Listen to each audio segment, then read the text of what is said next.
January 6th, Holly Olena's daughter was walking down the halls at Combs High School with a male classmate. According to a police report, he placed his hands in areas on the girl her mom says she never could have consented to, given her daughter's autism and ADHD. He wrapped his arms around her, and they continued walking down the hallway.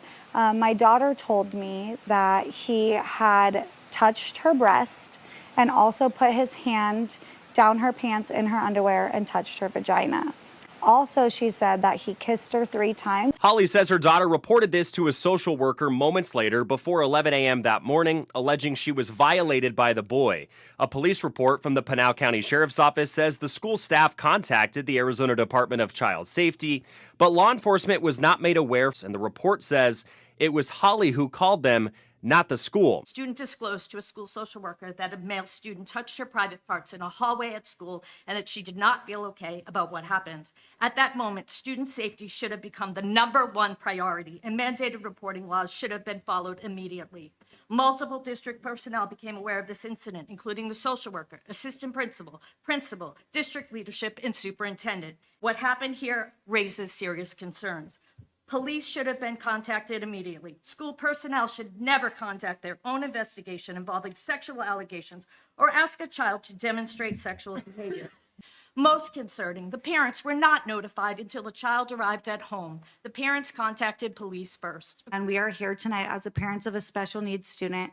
We are deeply disturbed by the superintendent's recent letter describing our daughter's reported sexual abuse incident as mutual physical displays of affection and stating that the behavior does not require a duty to report, because every high school has this happening and Combs does not call home about it. First, our daughter immediately sought help from a school social worker and expressed that she felt violated and unsafe. It is difficult to reconcile that with the district's statement that there was nothing to report and no reasonable suspicion of harm.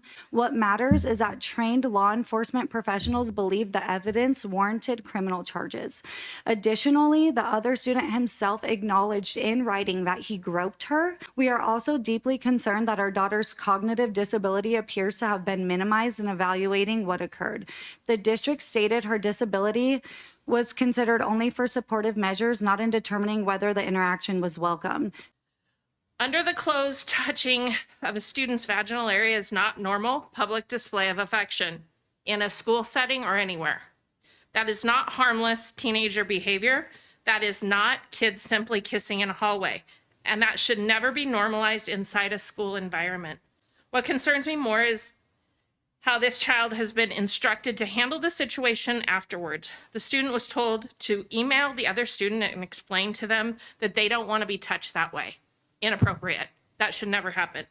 In fact, if we were in a workplace environment, if a woman reported inappropriate touching, no professional HR department would tell her to go email the person that touched her and explain to them their boundaries. The district's responsibility was to protect the child, not to protect itself. The moment this alleged assault was reported, law enforcement should have been contacted immediately. Instead of trained forensic professionals handling this matter, the victim was questioned internally. The school social worker instructed the student to write an email to the accused student, while district staff internally discussed whether the victim was exaggerating. That is deeply inappropriate. And after the investigation, the family then received communication threatening academic consequences because the student had missed too many days of school. Think about that. A student reports a traumatic incident, the family raises safety concerns, and the district's response is to pressure attendance through threats about credits and absences. In a school situation, it affects school personnel. Any of those people that have a reasonable belief, which is a very low standard, that a child is or has been abused physically, sexually, or via neglect, has to report that to law enforcement immediately. Law says immediately, and it says it for a reason. That's DCS or law enforcement. But when it's out of home, it's law enforcement.